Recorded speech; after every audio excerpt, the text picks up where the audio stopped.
Hello and welcome back to the Bad Deal podcast. It's been a while because we've had a lot of things happen. We were hoping to have more than one episode out in the past month, but hey, we both got the big C at the same time, but for different reasons. I went to Europe, which if you guys were checking out my shorts, you'd probably see that I posted a couple on there in Europe, in Belgium, and it was a pretty great time, but I got COVID from it on the way back. And so that kind of slowed things down because our voices were gone. Ben, you got it just at work, I think. Yeah, I worked my office job and got COVID, so I missed my fiance's birthday party. Oh. So. Yeah, so we got slowed down by that, and then on top of it, just scheduling stuff happened, and so we're a little bit behind, but we're gonna kick things going. And in general, I feel like my channel has kind of just died a little bit because I just stopped being able to make content. But going forward, we're hoping to make an episode a week. I don't know how well that will go, but we're going to try our best to come out with an episode every single week for you guys. And then on top of that, regular content, shorts, all that's going to start coming back. I'm going to basically spend most of my time in this room just editing, doing nothing else but that, and talking about Magic all day. Because what else is my life at this point? I don't have a life. You're already married. Yeah, I can just live in here. So anyway, we're back. This is episode 2 of the Bad Deal podcast, and we're going to deliver on some of the promises that we made in the first episode, which is actually teaching you something about Magic or talking about interesting things that are going on. I have no idea what's going on in this episode because Ben kept some of it secret. I do know that we're having a little bit of a fun little challenge for me, so I might fail and embarrass myself further, but I'm prepared to do that. You might, and all I know coming into this episode was that Brandon said after recapping the first one, we said we need to do two things. We need to get a little bit more educational, and we need to just absolutely jack up the sex appeal of this thing. And that would be good. So those were my two goals. I don't remember saying that exactly that way. It was more just like in your eyes. Okay. Yeah, it was. I think what I meant was that we need to be more educational and more on point. Oh, okay. But if sex appeal is something that you picked up from that conversation, I mean, hey, you're welcome to have an opinion that is potentially fabricated. I'm gonna delete a section here now. All right, so Ben, we're trusting you with this episode. So you're really putting it out there that content wise and what we actually talk about today is on me. Yeah, if this isn't like it's good, if you're bored, then you're saying that direct your comments. And considering the fact that one of our main points of contention last episode was that you spent a lot of time in spreadsheets making Magic stuff, and I didn't. No, that's a I'm good a point. little worried about this episode, but I trust you. I do, and that's why we're here. Yeah, but it could be a bad deal. So the way, I see what you did there. I like that. So what I was thinking here was that we wouldn't actually talk so much about Magic, but more just about how to make a good spreadsheet and how to make like a good. Oh no! So, I made a mistake. No, but what we are talking about today are specifically cards that screw over a single person in a game of Magic, and moreover, the way that impacts a game of Commander specifically because it's a multiplayer format, because you have 3 different opponents, and so.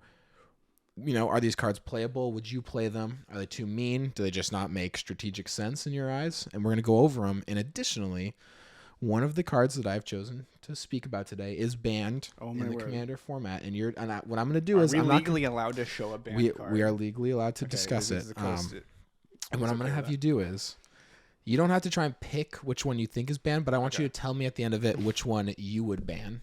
If you're the rules committee. But if I get the one that is banned, is it like double? You get a $5 bill. I get a $5 bill? Not from me. You got to go see your wife about it. But So, that'd be kind of like dope if I. It would be good. Like, it would be good. And then kind of make me look like a really great Magic player. It might. Which would redeem me maybe a little bit from some of the things that happened in the past. Yeah. Which I'm trying to work through. It's called character development. Yeah. Which is really what this podcast is for me. Yeah. Is like trying to come out of some past failures as far as Magic goes. Absolutely. Okay, I'm ready. Like I am very curious. So did you bring the cards with you to like? So I don't have them physically. I have them word for word written out in front of me so that I can read the exact text of the card. All right, so I'm gonna have to. I might have my phone with me too to like look at them because I kind of want to. I won't look at the rules, and I have the ability to avoid looking at the rules. That would be great. There won't be any cheating here. That would be great. And again, I'll read them off in their entirety too. And some of these you may have seen played. So you may have a little bit of advantage at a couple of these, but I definitely know there's a handful that we never play in our play group. So let's get right into the first one here. And I do actually have a little bit of a story that goes with this first card, and it's Captive Audience. Ooh, I know the this name card. of it. Yep, it's 5, a black and a red for an enchantment. It enters the battlefield under the control of an opponent of your choice. At the beginning of your upkeep, choose one that hasn't been chosen. So again, when you read it back to back, it's a little funky. This is the opponent that you put it on now has to choose to have either their life total becomes 4, they discard their hand, or each opponent would create 5 2/2 black zombie creature tokens. So essentially, this card sucks, right? I put it on you, and now your life total becomes 4 on your first turn. Your second turn, you're going to say, well, I'm going to let everyone make a bunch of creature tokens. And your third turn, you're just going to pitch your whole hand. Interesting. And either you remove the enchantment or those things are just going to happen to you. So, first of all, let me hear what you think. Right? So it's going to be your next turn that this would happen. And again, this is of the opponent's upkeep. So if I play the card on you, pass the turn to you, then it triggers. First one hits on you. So you could play this on that person that literally is next after you, and unless they stop it, like you could just end turn and it goes right to their upkeep, which would trigger this. Yep, and then you're saying, and generally I've seen people will start, they make the tokens, the opponents make the tokens. That's step 1 because it's the because least you're trying to devastating. avoid the worst thing. Right, which to me is probably I'm choosing to discard my hand last generally. Okay, you got to have at least some path to get back in it. So. But yeah, it's no fun. And one thing that I think is really interesting discussion with this is this card was played on me. I was playing a 3-player game. It was me and 2 friends. Also, if you tell me that you've played this with your friends, won't that give it away that it's banned? And you may have seen this one played. Okay. This was one of the ones when I said you may have seen that we've played some of these because one of our friends. We're not focusing so heavily on the banned card. No, and there's a handful. Okay. There's a couple different categories. You're going to know 1 or 2 of them. This was one of the ones that I was thinking that you might have a tip-off already. This one is not banned. Okay. Because this one, it has been played on me. And it was a continue your story. I didn't mean to interrupt you. No, absolutely. 3-player game. Okay. Me, 2 other guys. One of them who complained about, he didn't complain, but he commented on how he was called out in the first episode is our friend Colby / Choff. And I want to take a second here because I feel like last time we did talk about our friends, and there's a couple things that I want to say. First off, they all have very interesting personalities. Secondly, we do want to have them join us at one point. But if you're wondering why we're talking about these random people, these are our play group people. So we got Colby, Todd, Noah, Keegan, and a bunch of new people that don't deserve to get name called yet until they've really proved themselves. Ben Webb's kind of proven himself. But we already have a Ben. But that's true. We have 2 Bens. But anyway, that's our play group. And so just so you guys are aware, we have a little bit of a group, and there's some salt sometimes. Yeah, when that kind of happens when you play with Todd and Colby, the 2 people that I was playing with on this specific game for the 3-player game, were the people that they got into Magic, told me that they liked it, and they had literally played it once, and then told me that they liked it, and that's what got me into it. And then I invited you to the group. So they started it. Was this story before my time? It might have been. It's been a minute. Okay. It's been a minute. But he played this card on me, and there's 2 reasons that I reacted the way that I did. One is salt. The card did bad things to me, and I was not happy about it. The second is I think there's something to be said strategically, and I should probably go into a little bit of detail. That basically I spent the rest of the game trying to kill Colby. and what he did. Right, and in a 3-player game, that means bullying. The 3rd player wins. So Todd won the game. Yeah. But to me, there's this strategic aspect where I feel like I need to almost, I don't want to use the term like teach him a lesson, but I want to like set the precedent. Set the example that, listen, this card screws me over real hard. Screws any person over who plays the card, who you play the card on. I'm not going to let you just do it and be like, shucks. I guess we're screwed. I guess I'm just going to keep playing. Especially you being, at that time, being very counter heavy. Yeah. So I said, okay, I'm going to absolutely essentially kick the crap out of you with everything that I have left until I die to this card, essentially. And obviously you don't die to the card, but if you have no cards in hand, your opponents have 10 tokens and you are 4 life, you're pretty much dead for the most part. So, and that was kind of where I wanted the discussion to go is, What do you think of that kind of response? Do you think it's fair and justified? Even if once the card's done its thing, those 3 turns have come and went, I've gotten the impacts, but I still went after this guy who played it on me. I think so with these type of things, these are like early day kind of things, because like I think nowadays how our meta works is you don't get away with a lot of crap like that anymore. But I think it's less of, I've noticed anyway, at least with the more veteran players, which I would say like Colby and Todd, me and you are all kind of in that veteran status. We're not anti-vendetta, but we don't have as many vendettas as we used to.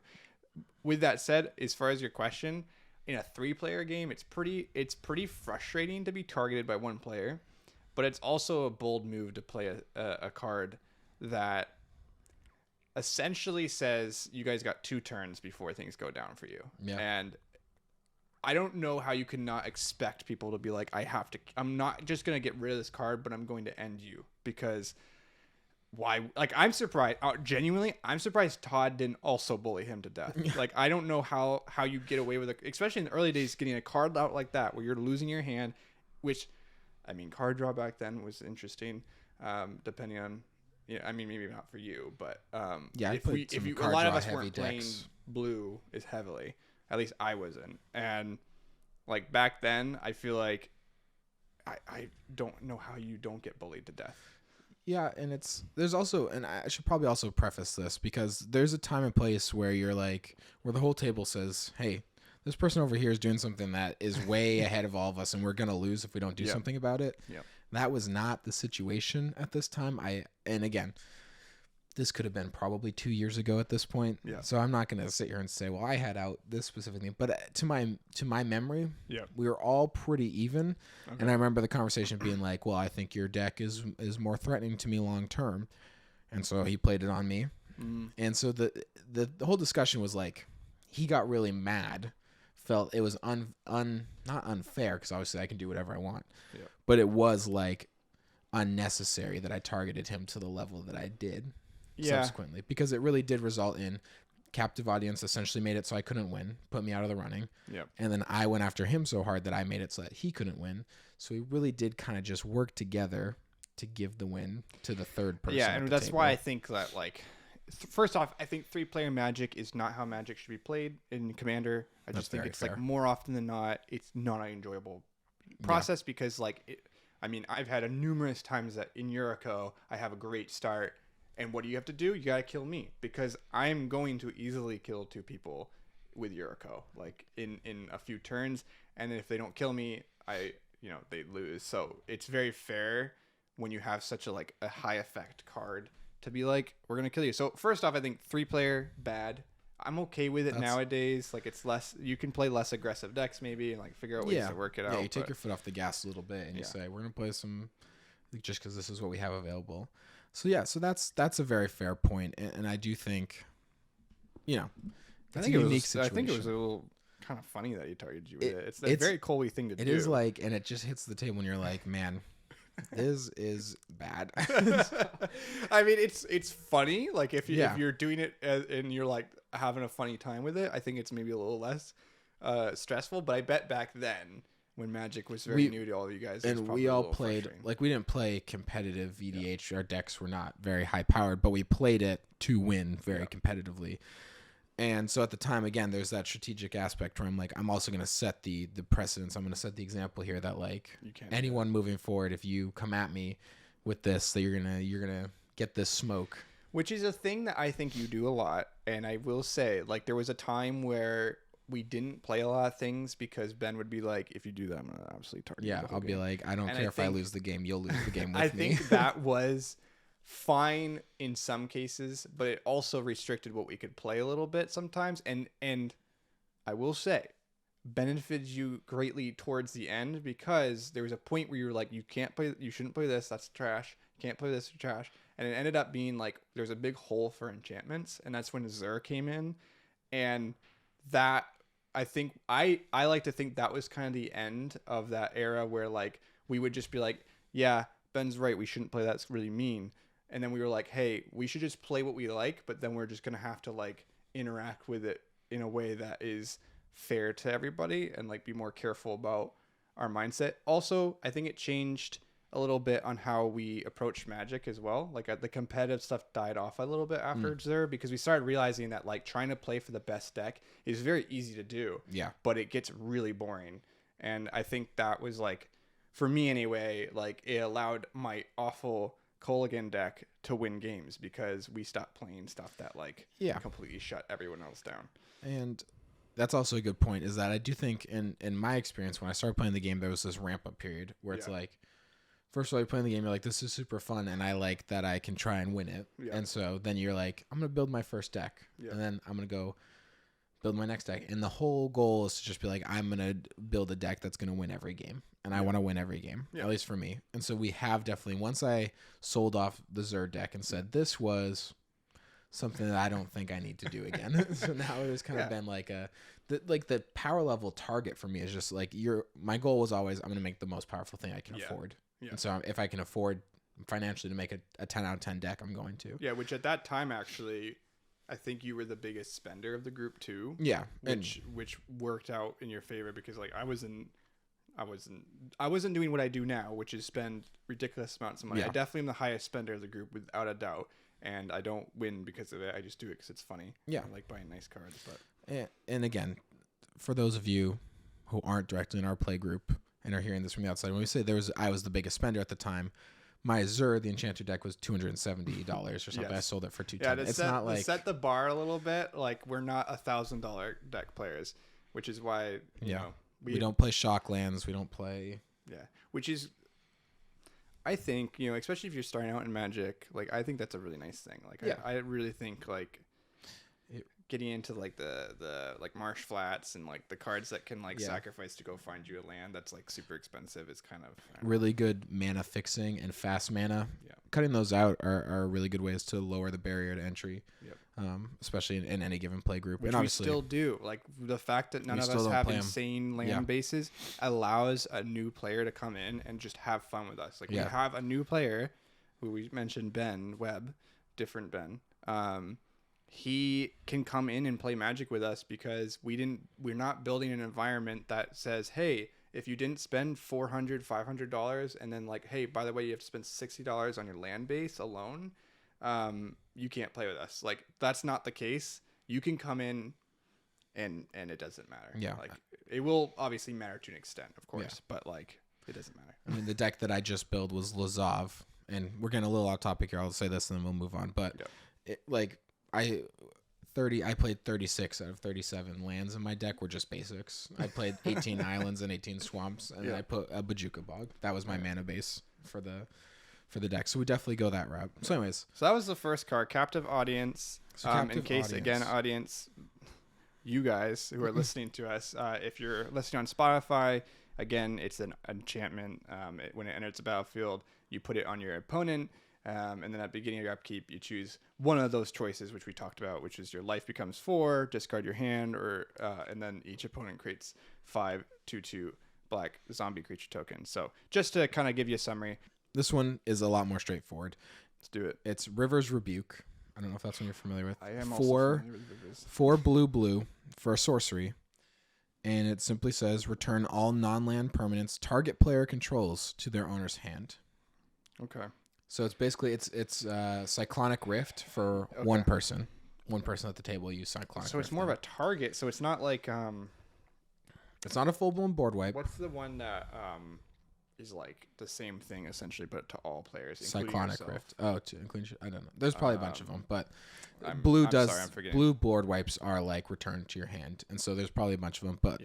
But this one specifically says target player. So one player, you're going to take everything that's not their lands, bounce it to their hand. Okay. What are your thoughts on this card? I mean, so I've kind of tried to hold back my reasoning to why I think certain cards are like more OP than others. But I'm looking at the mana right away is kind of the first thing I like to look at is like, what's the cost for this? Because if a card is banned, typically there's like a reason it's like super fast, because we're talking like CDH level stuff, like is usually when it gets broken. This doesn't seem that offensive to me, so that's all I have to say about it right now. But as far as my thoughts on it in general, it's like I've played cards like this all the time. And that's totally fair. To me, the honest truth with this card is it's not as good as Cyclonic Rift, which is very expensive board wipe. I have looked at it. And yes. Yeah, and so this is a worse version of it, but maybe a more affordable version for me because this card is, and again, now we're kind of getting 25 cents. It's very cheap, and I'll be honest with you, I play this card. So there's a little spoiler, but it sounded like you had already kind of decided there. Yeah, well, typically when a card's banned, it does drop in price. So like you have to be careful. But in this case, I cannot imagine this being banned. No. Yeah, this card is pretty straightforward. Okay. I like it a lot. I think I play it in pretty much every blue deck that I run, which is 90% of my decks. And I just think it's great because how many times are you in these games where you're like, holy crap, player X is so far ahead and we're screwed. And I think this card is just like a great way of saying, I'm going to go ahead and I'm going to set him back 2 turns. This makes me rethink about the card I was referencing was Flood of Tears. Okay. Which is the same cost, but the difference is you're doing all non-land permanents to everyone. So gotcha. This is a whole on board wipe, but on top of it, if you return, I think it's 4 or more, you put a card down for free. Gotcha. So it gives you a little bit of advantage. And in a Yuriko deck, for example, this is very good because you bring Yuriko back to hand and hopefully like 3 other ninjas, and then you put Yuriko back down. Everyone else has nothing. Yeah, so you basically just say, I'm going to board wipe everything, put everything back in everyone's hands except for my commander, which I will keep. Which I kind of am a little conflicted. I like how that one works, and I probably would stick it in, but I really do appreciate what the card you just showed, River's Rebuke. Like I think that's interesting if you wanted to just like focus on one person rather than hitting yourself, because it's more often than not that you don't have you might not always have 4 creatures out. And this card I feel like is also excellent in Yuriko because you need open attacks and your attacks directly don't do that much damage. It's the aftermath. So you could easily just say, I'm going to return all your creatures to your hand. Then I'm going to attack you. It's only going to do 5 damage for my 3 ninjas to hit you specifically, and then I'm going to damage everyone. So I would say that if you're playing blue and you need that, like, dude, River's Rebuke or Flood of Tears or both, depending if you want a little bit of options. Sometimes board wiping isn't the way to go, and I think sometimes returning things to people's hands is actually just as effective. So yeah, and that's one of the things that I love about River's Rebuke is it doesn't slow the whole game down. Yeah, it just brings one person who's maybe getting a little out of control and kind of puts them back where they need to be in regards to everyone else. You make less enemies in the game as well. Which you're not saying I'm going to put the whole game back 2 or 3 turns where everyone rebuilds. I'm just going to take this threatening guy. Yeah. So I love the card. I'll play it. And I don't know if we said this officially, but would you play Captive Audience? Would I play it? Yeah. And would you play that in a deck? And again, we're talking commander specifically. Yeah. So for multiplayers where this is going to hit one of your 3 opponents, would you play it in a deck? You know, if we're thinking about, because it's a Rakdos card, right? It's black, blue. It's black and red. Yep. The 7 mana is okay because if you're going for a turn 7, turn 8 win, and you're maybe potentially 1v1ing someone, or you got like. But then it also takes 3 turns to actually have its effect. Yeah, you're right. So if you play on turn 7, it doesn't do everything until 10. I don't know. Yeah. I don't think so. I don't like it. Unless you got them like in a chokehold and you're like, here, you have 3 turns now to figure this out. Or if I'm playing a cheating deck where I'm going to find a way to put this card down on turn 3. Yeah. I don't like a 7 cost spell that sure is great, but takes 3 turns to like, and 2 turns really to actually affect them. Gotcha. So I would say probably not. Let's move into our next card. And this is the last one on my list here that I'm like, I play this and this is a card you'll know. Okay. So this is the no more familiar territory. This is the last one of familiar territory. Okay. And this one is Mindslaver, which I made a little joke to you about earlier today that we were going to talk about it, and we are. Yes. It's a 6 mana artifact, so completely generic mana. Yep. Its only ability is 4 and tap it and sacrifice Mindslaver. You control target player during that player's next turn, excuse me. You see all cards that player could see and make all decisions for the player. So this card, man. This card, again, I said that this one was the last one that we're going to acknowledge and have references to. Yep. I play a Joyra deck, so very artifact heavy and with ways to recur. And I've done some mean things with Mindslaver where I've locked down games by controlling everyone's turn and essentially combo wind doing that. Surprisingly easy to do. I thought it would be like the 6 mana and then like the 4 to do it would be harder to do. But it turns out that there's ways you can obviously cheat these things out. In that Jura deck, I play so many artifacts, so many mana rocks that I always have 10, 12, 13, 14 mana available to me. So and I mean, like, there's cards that reduce costs for like artifacts and stuff. So like you could have probably even done it even in a more horrendous way nowadays, especially. So I don't know. This card just kind of like left a lot of bad taste in a lot of people's mouths because I think people like playing their own decks. Yeah, and I taking think their own turns. I think like it's funny the first time you did it. Yeah, or maybe even the second time. Yeah, it was just kind of funny. It's funny seeing one of your friends get taken over, or even you, like you're like, oh no, this is kind of goofy. Yeah. Because it was more exploring something that we hadn't experienced in Magic yet.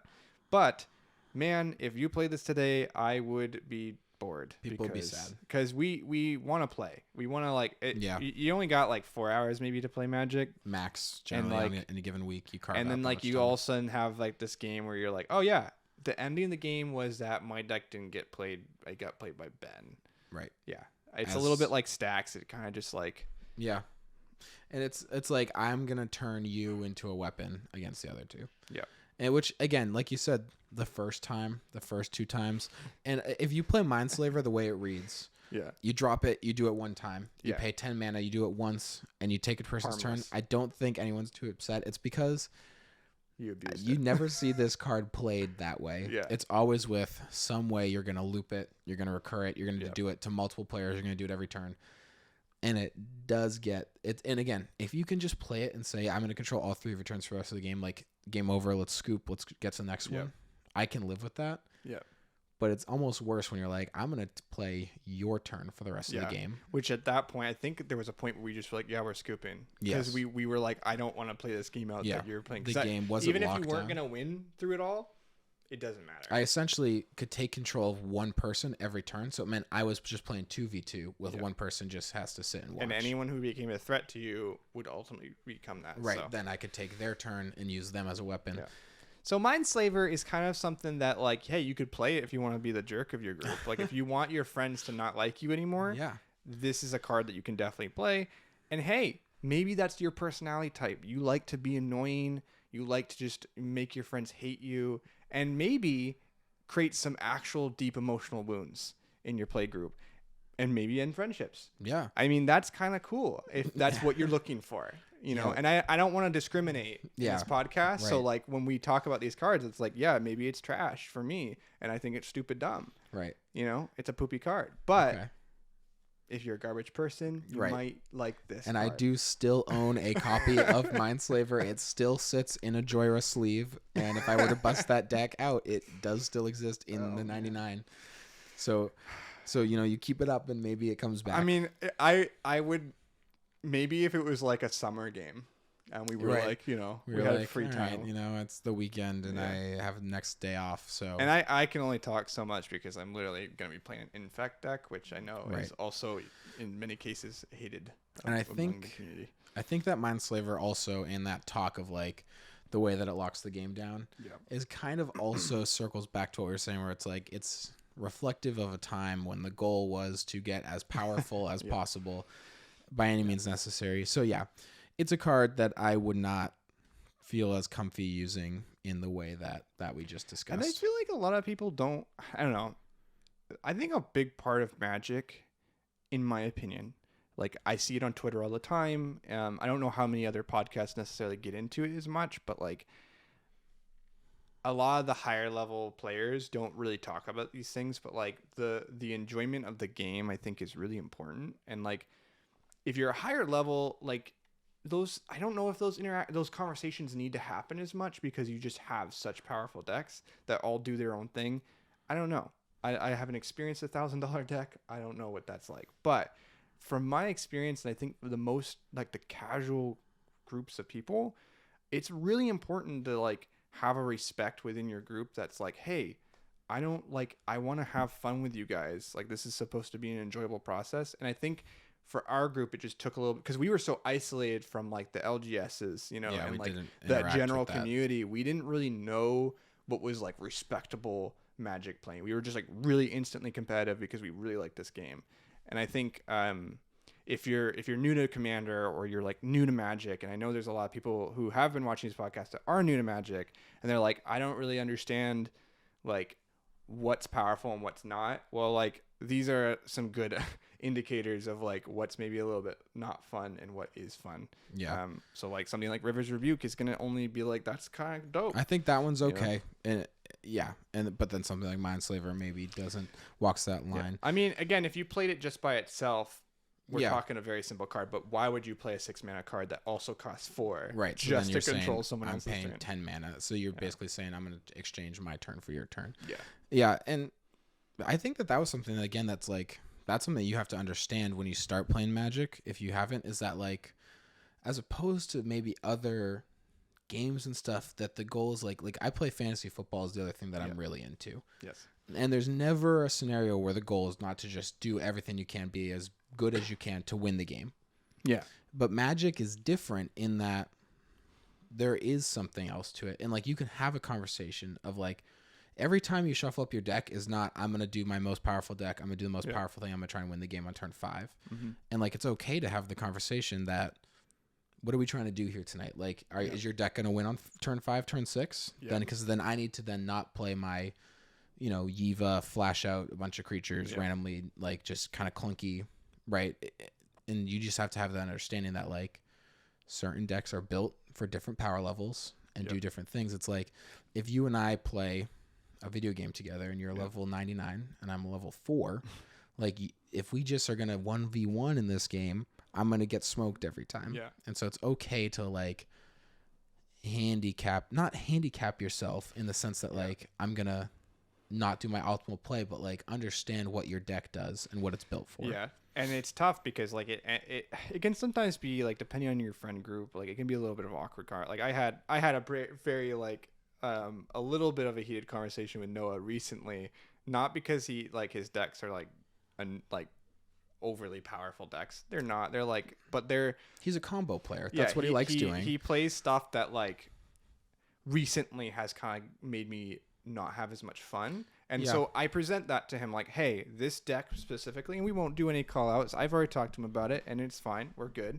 I said, listen, I really looked forward to playing Magic this week and I kind of felt like I had less fun because of your deck. Yeah. So what did he do? He was like, that's a good point. We're kind of getting a little stale with our meta right now, or at least I was feeling, and it partially is due to my like, maybe I needed to play a new deck. Like maybe I need my Atraxa deck to show up right now. Like it could be that too. But I think it is important for guys, and this is just like maybe your play group has like a mixture of genders, but in this case with guys, sometimes it's just like you just don't have conversation about stuff. Yeah. But in our group, it's been good because like even though we're all like dudes and sometimes we're like, I want to win the game or I want to troll, we do have conversations about the fun of it because we were all really passionate about this game. We all are, yeah. So. And it's also funny because like the fact that Noah is our example here is like funny because in addition to the fact that like Noah is really good at Magic and gets what he's doing, he's also like the nicest person in our play group probably. Which is why I can have that conversation very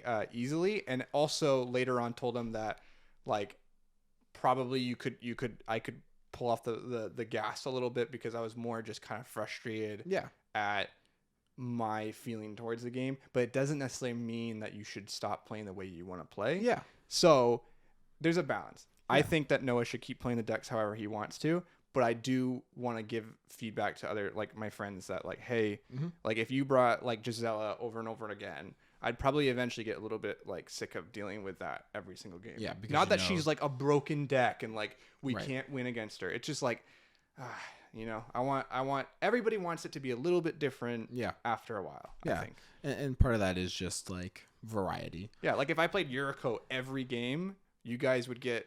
We're all like, you're just like doing the same thing over and over again, which is definitely one of the great things about Magic is that there have been thousands of commanders or hundreds of commanders, specifically commanders printed. Yeah. So you can go ahead and you can play 100 games in a row and necessarily not see the same commander more than a couple times.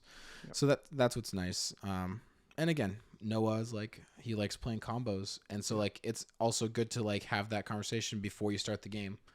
That like, my deck doesn't win through damage. I'm gonna win through combos.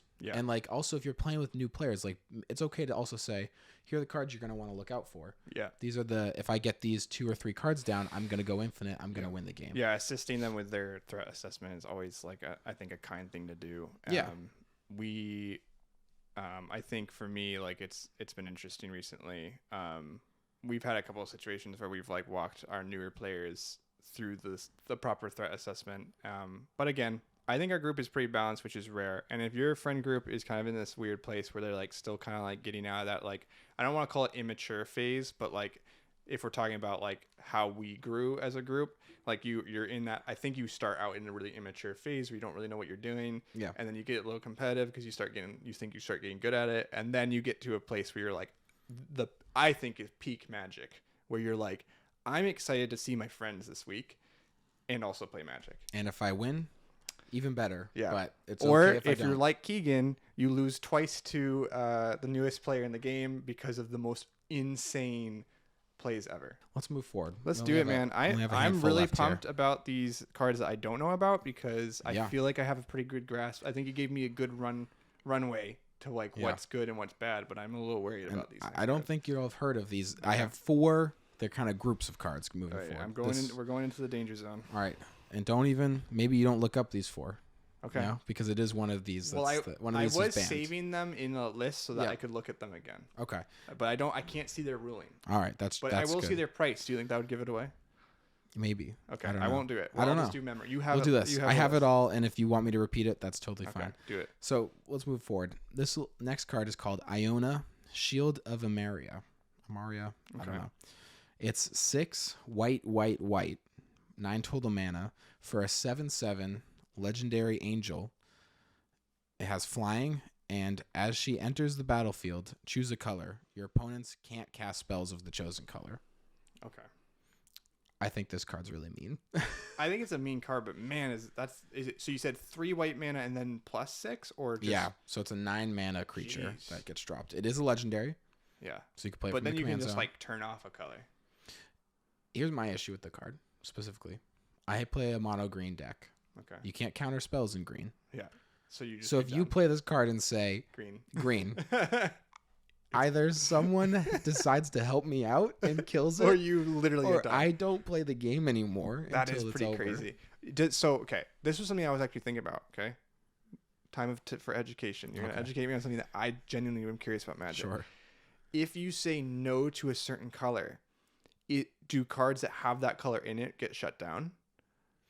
So what do you mean by that? So like, in say this I case? have a blue green card. Yep. And it's no more greens. So can I not play that? You can't play that card. Okay, that's crazy. That to me is the more impactful, because you're saying, "Oh, if I'm a mono deck, I'm screwed." But I'm thinking, you're playing Yurok, which does have green. Yeah. So then, in addition to saying Ben's not going to get to play anymore, you're also saying roughly 1/3 of Brandon's deck is also not going to work. Like anymore. I'd even be worried that it'd be more, because some decks just have like and you have heavy, multicolored. So maybe it's 40%, 45, 50% of your cards. That's scary.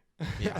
That's pretty. I mean, they would have to like pick the right color. Yeah. But like most friend groups have a very consistent at any given point in our friend group, you could name blue or black. Yep, and easily and hit 2 to 3 decks or at white, the table. You know, I think white is even a popular one at this point. Yeah, that's a crazy mean card. Let's move on to the next one. I'm not going to say anything about it. Okay, and again, just real quick, with the downside of this card is that it is with 3 white pips. Yes, you pretty much can only play it in a 1 or 2 color deck because you don't always have 3 island or 3 planes available, and it is 9 mana total, so it's hard to get out. So we're just going to keep that in mind as well. Yep. All right, this is now a group of cards. Okay. One is called Boil. Okay. One is called Acid Rain, and one is called Flash Fires. Okay. They're 3 in a red for Boil, 3 in a blue for Acid Rain, and 3 in a red for Flash Fires. So it's 4 mana instants. One's an instant, 2 are sorceries. Okay. So they're spells, right? Okay. 4 mana total. Boil says destroy all islands. Acid Rain says destroy all forests. And Flash Fires says destroy all planes.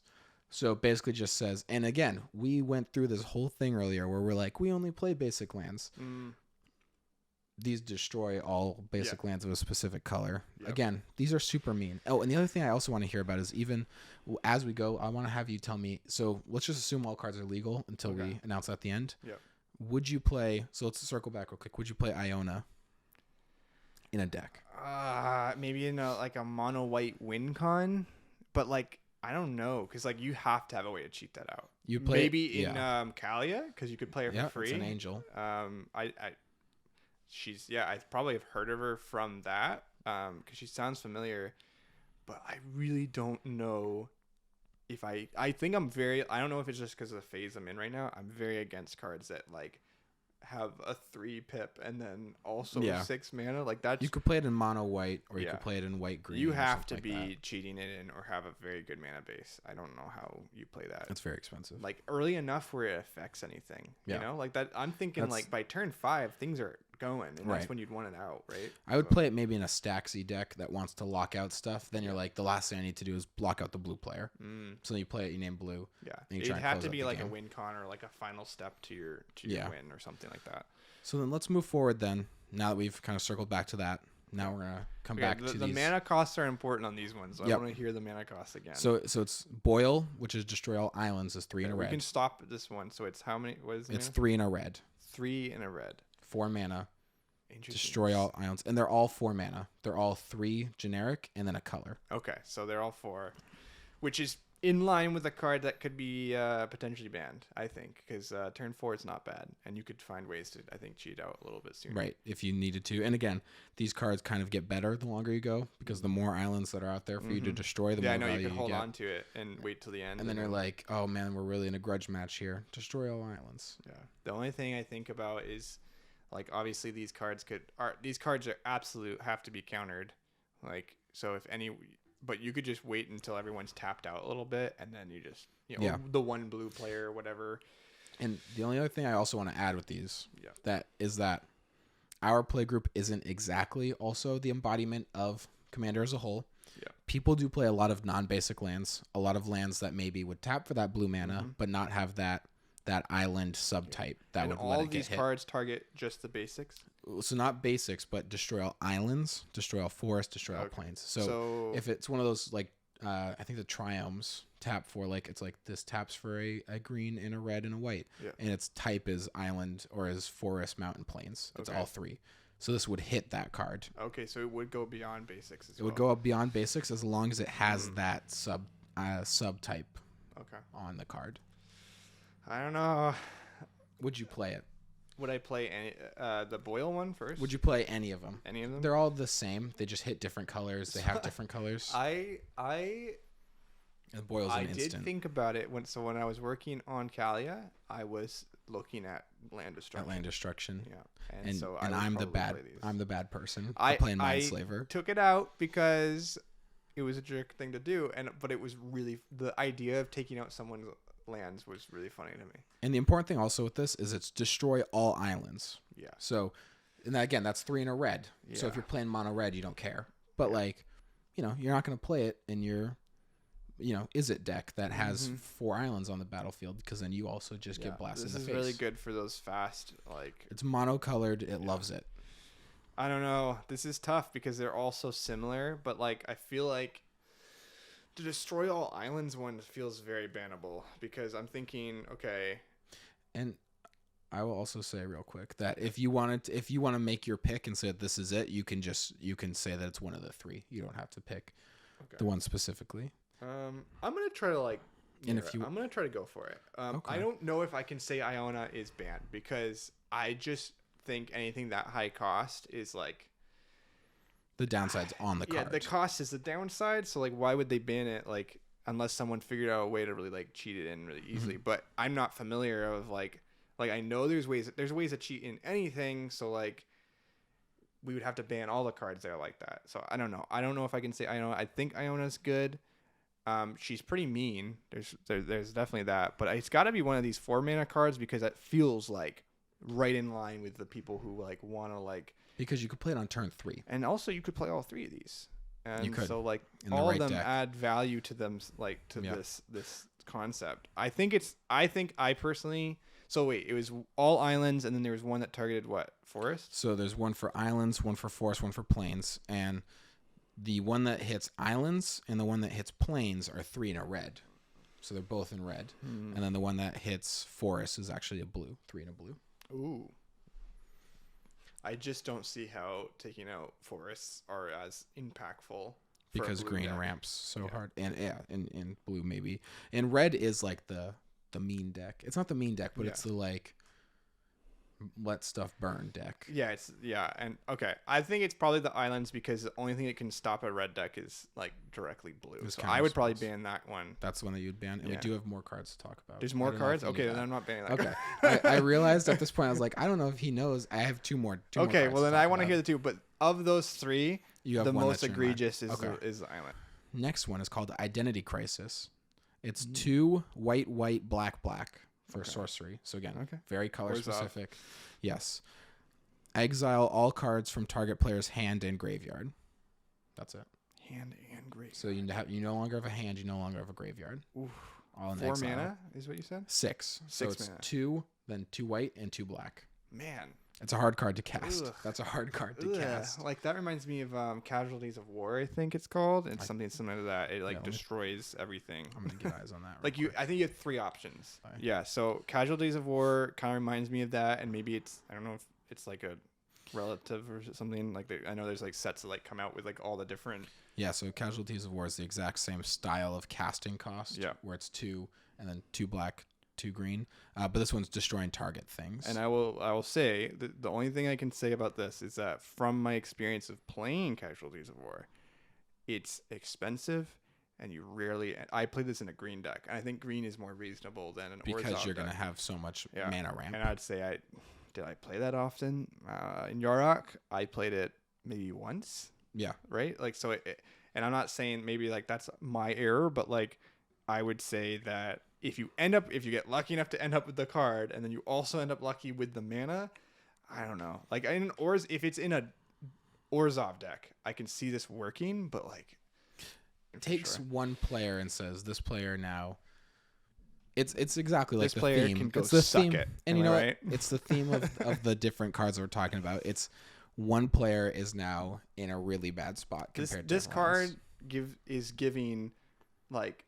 Go screw yourself, I hate you kind of vibes, because like it's just basically like I hope you weren't planning on actually doing anything with your hand today because it's gone. Don't have access to anything. And I hope that after Ben just wheeled 3 times and he got his favorite hand in the entire game, guess what? Boom, it's gone. This would be mean, and I could play this in you could in Brina, and I wouldn't play this because I think it's just annoying. So this one's definitely a no. You wouldn't play it. Oh yeah, and did we ask you?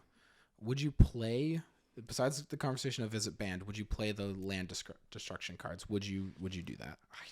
I don't know if it's one. I don't think if it's that viable for the kind of level that we're at, and 2, I don't know if that's that fun. Yeah, like it's just slowing people down. And it's like there's like about 30,000 different ways you could slow people down. Why? This way just makes it really unfun for one person. Why do that? I could see it. Like I would actually, honestly, like. I would use the blue one that destroys green forest. I'd use that in Yarok because if you put stuff in your graveyard, you can trigger things on the field. Like Titiana.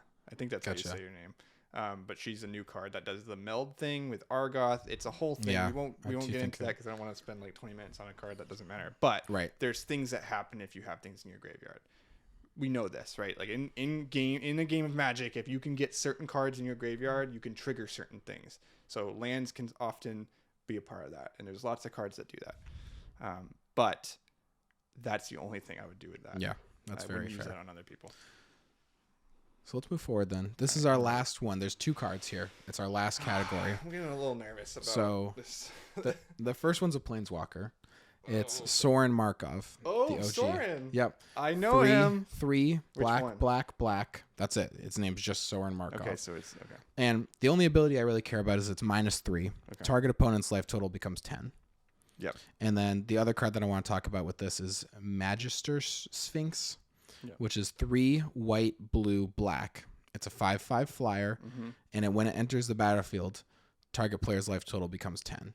Okay. So it's this effect where it says whatever you've done so far, do a lot. It's effectively do a lot of damage to one person.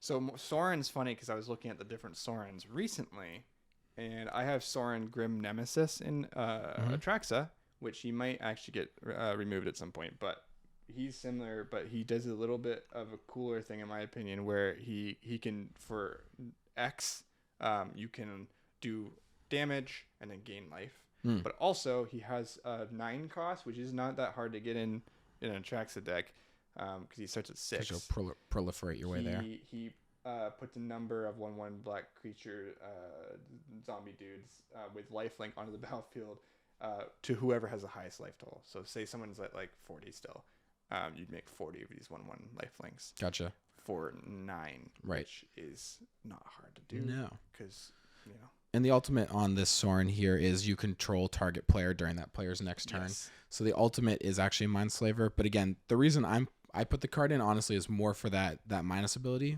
because you can do that the moment you play it. Yeah, and I'm a little worried because I have like this fuzzy memory that one of the Markovs is banned, so I'm not, or one of the Sorens is banned, so I'm a little sus on that one. What's the other one again? So the other one is Magister Sphinx. It's 3 white, blue, black for a 5/5 flyer, and it says when it enters the battlefield, target player's life total becomes 10. So it's the same. It's just the same effect. 6 total mana, the same as the Planeswalker. 6 mana either way. Very similar effect. Most of the time when you see Soren come down, I would imagine it would be, you just be like, I'm playing him just to take you from 32 down to 10. Both are pretty great. Would you play the cards? I mean, I'd play Soren. Absolutely. You would play that. I would play that, but it would be a win con. Right. You'd say, I'm going to put you down at 10. And again, we talked a lot about your Yuriko deck. That could be a great, because you're like, I trigger Yuriko twice and you're dead. Yep. When you're at 10 life. Yeah. If you can, what color is he? 3 black, black, black. Oh, so he could go in Yuriko. Again, it's the same conversation with Iona, where we're like, you're only going to play this card either if it's mono black or at maximum a 2-color deck. Yep. I don't know. I do like the idea that you could quickly bring someone down to 10, and it seems a little sus. And then the other cards, like, it's 6, and it's like, what was the color? It's white, blue, black. White, blue, black. Which I do think of as kind of like and again, this could be, I don't know if there's any real stats or numbers or anything that backs this up, but I think of that as like, that one likes doing life loss and life gain stuff. Yeah. So I think if anything that has white and black in it is gonna totally be able to win big with that. However, I don't know, 6 in that case, bringing down your enemy, because like I can totally see like a lifelink deck or a politics deck, which is very Orzhov-y, with a little bit of blue. Why not? You could definitely do that. You can definitely pull it off. Yeah, throw some counter a deck like that with a creature that can bring anyone at any point down to 10. I mean, you're often, like, I think anyway, with Orzhov, one of the many strategies you can do, of course, is try to get into a 1v1 towards the end of the game with it, because you could have so much access to recursion and to lifelink and to life gain. Why not wait till the end of the game to try to strike to go for the win? And you bring up a really good point there with recursion. Yeah. Because the other thing that I think of when I see white, blue, black, what do they do really well? Black loves to recur creatures. Yep. And additionally, both white and blue can blink and flicker stuff. So with the creature specifically, you're like, maybe you're playing as in your blink deck, because you're like, play it, your life total becomes 10. Blink it, your life total becomes 10. Yeah, and there's a creature, an Eldrazi, that does that. It's like Flicker Wisp or something. And this is also a 5/5 flyer, which can be a very scary thing to be against when you're at 10 life. Yeah, that one's sus. These last two are a little bit spicy. They're scary. But like, I don't know, because Magic lets things like Meat Hook Massacre exist in the game too, and they don't get banned. I mean, they got banned in Arena. But like, I don't know. It's like, this is a tough one. I thought this was going to be reasonable. I was feeling pretty good about myself. Yeah. Obviously, first half, because I was like, oh, I know these cards. I know some of these. But then the second half here, the second half, now I went quickly down. Like, I even felt okay with the burn cards. I'd only heard of one of these cards. Since I said that big thing where I was like, going forward, these aren't cards you probably heard of. I've only heard of one of these cards. Okay. And I actually have played one of these cards that we've talked about here. Oh man, that I forgot about that I used to play it. One of these. Yeah, and again, you don't have to guess even if you're wrong, but which one do you think is the most offensive? And which one would you ban if you could ban one of these? And you can choose one of the ones that we talked about that you know aren't banned. I'm going to choose one that I think is the most mean. Is it Mindslaver? We'll see. The second one, I'm going to say what I think should be banned. Okay. And then I'm going to guess what I think is actually banned. Okay. Yes, you give me your 3 guesses. So let's start then with what's the meanest one? What's one that you would ban? You know, I'm a big anti not being able to play the game guy, right? Like, I want to be able to play the game. So if Mindslaver or Iona came into the game, but like Iona feels less concerning because you could counter her, right? And you can of course counter Mindslaver too. But like, I'm thinking, if you know your friend has Iona and she's like gonna be his like kind of like chase card that like comes out, boom. It's there. It's going to cause big effects. All you got to do is just kind of wait for that, you know? The other thing that I think is Iona you can interact with because she's a static effect. You play her and she has to sit there just out in the open to do her thing. Mindslaver, you play it, you can sack it, and you can keep it protected in your graveyard and then recur it when you're ready to use it. Which is why, like, I can think that you could put, like, the many 2-cost cards that just stop the abilities of a creature by just putting it on, like it's an enchantment or something that just goes on the creature, and it's like, hey, you can't do anything. And that would completely mute Iona. But again, so Mindslaver being an artifact. Mindslaver's. I mean, the island ones are like the burn ones are annoying, but like the destroy the land stuff. But you could recover. Like you could recover. Right. You lose lands, but like you get smacked with it once, and again. There's a world where you build this deck where you then find ways to cast it over and over again. Yes. But you don't have to do that. In the long term, if I was going to be like playing against a deck that like gets rid of all my islands and lands, that's a world that no one wants to even start the conversation in. But Mindslaver is just fair enough where like I'll be like, okay, you can play it, but I'm gonna be so mad. But it's gonna hurt my feelings. But I would say that Mindslaver is more mean. So that's the meanest one. Yeah. All right, so let's say that, and I know that logic may not make any sense to some people, but to me it feels like the right logic because a deck that I'll never play against because no one's evil enough yet to play it is a deck that I'm not really worried about. You want to just get out in front of that, maybe. Yeah. But like you could play Mindslaver today, and no one's gonna say you can't. But they're going to be so sad. Yeah, but they're not going to like it. Yeah. And so then I guess that kind of maybe answers the question. But then if you're the rules committee, just the Brandon Clark committee, which card would you ban? Which card are you saying that's different? In addition to being mean, I'm also worried about how powerful this is.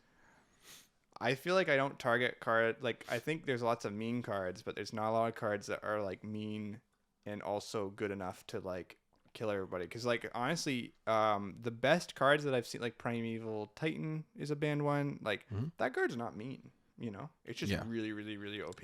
I think the commander to me that comes to mind immediately that was banned was Golos. Yeah, he's not mean, he's just too strong, and he was the automatic choice for any 5-color deck that you want to run. And it's getting to a point where it's like, hey, the game's not fun anymore, the meta's not changing enough, and so every time I sit down I play against 2 different Golos decks. And that's not what we want. And often when Wizards of the Coast bans a card, by the way, they're not doing it out of like, we can't handle this anymore, it's too powerful. It's more like we want to make the game fun for people. Yeah, and we think this card in any way either impedes on the ability to make the game fun, or we're like, the format, which again we talked about, the fun thing is that there's so many different commanders and you can do it any way you want.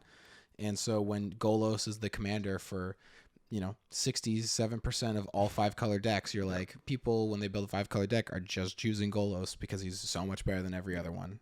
I agree. I don't know, but like I think if I was gonna ban my own, or like I was gonna choose it, like I kind of feel like the creature that you could play, the one that brings people down to 10. The Sphinx, the Magister feels Sphinx. More mean because if you can get it out earlier than Sorin, you could blink it, like we were talking about, harder and do this to everybody. Whereas Sorin's gonna be dead and gone. You play it, you're gonna do it to one person. They're gonna be like, let's attack that so it doesn't get a chance to do it again. Blink. I mean, you can't blink a Planeswalker. Yeah, I think that would be harder to do. I know that you can with certain. I've never seen it done. Brago, he's not in the right colors. He's white blue. Yeah. But he blinks non-land permanents when he deals combat damage. So he could blink a Planeswalker. He's in the wrong colors. But so you can do it. I would say it's a lot easier to blink a creature. Like there's way more for creatures, and so I think that the creature that can like be blinked is gonna be the one that I'd ban. So like, I don't really want to deal with that. Yeah, like I don't want to deal with that. All right, and so which one? Honestly, I kind of feel like it's the actual banned one, but like I kind of want to like see if I can win on one of these and say the actual banned one is Soren, because for some reason I feel like that's the banned one. So let me do a little kind of build up here. So first I'll say, so I told you that after we'd start talking about there was one more card of the list that I've actually played before. Yep. It was in Zur, and it was Soren. I played this Planeswalker Soren Markov in my Zur deck. Okay, so it's not for the ability to take someone down to 10. Yep. That's why I remember it, and maybe that's why I think it should be illegal, because it's seared into my brain. And is there a banned Soren? Am I like just crazy? Off the top of my head, I'm not sure. That could definitely be correct. The card that is banned in Commander from my list here. Okay. You ready for this? It's Iona. It is Are you kidding me? It's the 9 mana. I think there's a couple problems with it. Okay, explain this to me. To me, and again, I didn't read anything. I wasn't around when they made the decision to ban this card. But while you talk, when I look at it, what I think hurts my feelings is the world that I painted for you, which is I'm playing Yiva, mono green. You drop this card and say no more green spells will be cast, and I'm saying I can't counter it. I'm in green. Yep. So it's coming down, and unless someone decides to be a nice guy and take care of it for me, I just don't play anymore. And you also can play it in the command zone because it's a legendary creature. So if you felt so inclined, you could make this your commander, and you could ramp as fast as you can and then just always have access to shut down one color at the table with you. You know what I didn't think about, but we literally talked about, and this is how much of a dummy I am. We talked about that the reason they ban cards is to make the game fun for people. And I'm like, this one is so not fun. I'm like, I knew I got distracted by like the blinkable ones, but like if you think about what's not fun, Iona. Because if you do get her out, she shuts down a mono deck. Yeah. And potentially more than that. Right. Which is kind of interesting. Yeah. Wow. I felt like I didn't think I was gonna be that off, but man, yeah, it makes sense now that you explained it and honestly I wish I wish we had the conversation about how they banned for fun before my logic was played, because then I would have maybe thought about but that is a sneaky one. I just was so thrown off by the land cost. I look at this and I'm like, as annoying as this card is, the fact that you can almost only play it in mono white or 2-color decks and it's 9 mana is like, I think that very few people would play this card even if it wasn't banned. But maybe it was just and again, I don't know. Maybe it's Kalia. Maybe it is Kalia. Yeah. Maybe they're saying, it's not just that.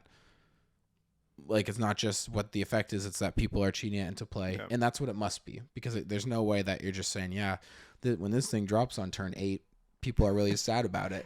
Yeah. Like, you've had the whole game, man, to go ahead and do something. It has to be like there's some kind of combo or something that someone figured out that did break it. Yeah. But like, it feels like there's so many cards that are like that could do that. And so it's very surprising, but like, I feel like the ban list is always a little bit janky and weird to me, because like I'm just like, I don't get it, but maybe I'm just not in the realm that they are, like to the technicalities. That's fair. And for my money, you didn't ask, but I'll offer it anyways. The one that I would ban from this list, I would ban all of these cards that destroy the lands. To me, it's like, in addition to the fact that mass land destruction, not super fun, punishing people that play a lot of basics also is just like, they're already at a disadvantage. They're playing a bunch of basics. And now you're going to say, well, it's called bullying the poor. Yeah, you should have. If you had something a little bit nicer that didn't say island on it, you wouldn't have been hit by this. So I think I agree with that to an extent, because they're definitely annoying. Like but for me, I just don't like their one-time caught. But they're 4 mana too. So you can drop them whenever you want. And like, I used to play a deck that was Kess, Dissident Mage. And her whole ability is once per turn, you're casting a card out, an instant or sorcery out of your graveyard. So if I wanted to, I could have put one of these cards in there and just said, every turn, I'm blowing up every plains. So hopefully you're not playing white, because you're never going to have white for the rest of the game. Yep. No, land destruction, I think, is scummy. It does almost, to me, it almost does something very similar to Iona. It just does it lower mana costed. and I think is just as repeatable. I'm sure there are, I don't know off of hand because again, I none of us look at land destruction cards. I mean, I think I had one that I bought, but it was a dragon. It was very expensive, like mana cost, so it's not a big deal. But I don't think any of us go and look into these, and I wonder if there is one that's like super OP that's banned. There might be. I know that land destruction as a whole definitely has banned cards, and I think there were more that were like this too. I just chose 3 to talk about. But I think there were more that were like kind of in the same idea of like 4 or 5 mana for a sorcery that does just one color, will hit everything. Yep. But that's all I have, man. In terms of these are the cards I play. What a ride! I know, to run back through them real quick. I play River's Rebuke. I play Regrettably Mindslaver, but I'm not like that's not like River's Rebuke. I'm like this is a good card. Yeah, genuinely. no, I agree with River's Rebuke. Mindslaver is a funny card, kind of, because it makes people mad. And then the rest of these, like I have no issue playing Sorin if you want to. Yeah. Because I also think of it like by the time you're dropping a 6 mana Planeswalker, maybe someone's already down to 28. Yep. And you're kind of basically like 6 mana, deal 18 damage. Doesn't always do enough to make it worth it. So I almost think the Sphinx is better because of the ability to blink it. And I have like, maybe I buy that The card. Sphinx is crazy. I mean, that's why I wanted it banned because I'm like, that's just annoying. I hope that one of our friends watch this and decide to add that to their decks. Like, what was it called? Yeah. Like, I think I'm gonna put that one in and just make that a win con for me. So and that was I literally was just searching up. I was like looking at anything that targeted one player specifically, and what it just seems kind of mean a little bit in a multiplayer format. Yeah. And again, I get the upside of some of these in other types of formats sometimes. Yep. But man, there is just something about balancing the fun of the game because Magic is one of those rare games, and this is probably why I like it so much. And like to kind of give some context, like we've had a lot of hobbies over the years. Like for me, like there's been a bunch of different things I'm into. You know, I like to play a little bit of Overwatch when I'm free. You know, I like to do a little bit of like I've played video games most of my life. It's great, Zarya. Yeah. There's like a lot of fun things to do, but like one of the reasons why Magic has stood out to me as a game that I honestly potentially see myself playing for a very long time. Yeah, me too. It's a game that allows you to have like social connection with people that are different from you, but also like all have this similarity. Like whenever you have something that brings people together and in a way that is very unique and cool, that's awesome. But then on top of that, like you get to see how people think about a game that has so much option. Yeah. Right. Like it's just had years to become this like diverse game. A lot of time. Yeah. To expand, and so now there's like. So I could, if you set out your heart to go ahead and say, I'm going to build a deck where no one's heard of any one card in there. Yeah. You could probably accomplish that, and every card would be like, I have literally no idea what that does. Yeah, and I think that's just wild. Like, I think that's really cool, and I think it's kind of like Warhammer. There's a whole culture behind it. Like, people get really excited about, like, jumping into a store and, like, having the setup, and, like, obviously it's more tangible, but I like to think that Magic is, like, a much easier way to do that, to have that experience where you come in, you're like, here's my custom thing. And we're going to see what happens, and it could fail. It could be really great, and no one maybe has seen it before in this group. And potentially, you might build a deck that no one's ever built ever. With these cards, you got to go through the list of, like, all right, what's mean, what's fun, what's good, and what's bad. And I think, like, quite frankly, none of these cards really strike me as bad cards. They're pretty wild. A lot of them are, at minimum, playable. Yeah. And you're like... And again, they're all high mana costed. So do you think right now Captive Audience is like liable right now? I think Captive Audience is borderline unplayable. Yeah. The fact that your opponent gets choice means that, like, what if I'm playing a huge graveyard deck? Yeah. You play it on me, I'm just going to pitch my hand turn 1, and you've spent 7 mana. Yeah. And, like, it's really bad for one person, but I can't imagine if you somehow had the stats that there's correlation between, like, wow, this person successfully casted Captive Audience, so now he has a 65% chance to win the game. Yep. No. It means that the person you played it on has a 10% chance to win the game, and you spent your entire turn to do that to them. I just don't think that, like, it doesn't Also, it doesn't impact their current board state. Yeah. So if you're like, this person's really far ahead, did what you just did to them change that? Really? Yeah. Not always. So I just think the Captive Audience for me seems like a card that, like, the downside of its mana cost, like typically when you have an OP card, the downside of its mana cost is just a hurdle to get over, right? Yeah. You're just figuring out if how I can just get to 7 mana, I can cast this thing and then it's wheels up. Yeah. But I think Captive Audience doesn't do, like, what's the difference between getting someone to 4 health versus 10? Yeah, it's not, like, genuinely, like, think about that in a game of Magic. Yeah, so, like so play the other card, the blink Sphinx, blink it a bunch of times and put everyone at 10. Yeah. Instead you of have to one play person okay, it's what, like 6 mana? Yeah. You're 1 mana less, okay?